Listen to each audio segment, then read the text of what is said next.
श्रीगुरुभ्यो नमः। हरिः ॐ भूर्भुवः स्वः तत्सवितुर्वरेण्यं भर्गो देवस्य धीमहि धियो यो नः प्रचोदयात्।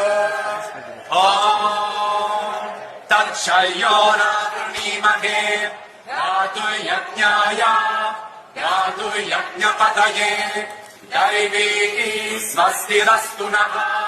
स्वस्तिर्मानुषेभ्यः ऊर्ध्वम् जिगातु भेषजम् शन्नो अस्तु द्विपदे शम् चतुष्पदे।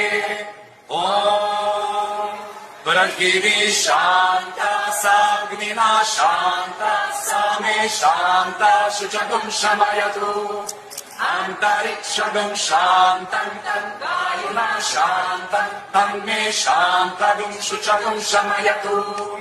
या शान्ता सादित्येन शान्ता सा मे शान्ता शुचगुं शमयतु। ॐ शान्ति शान्ति।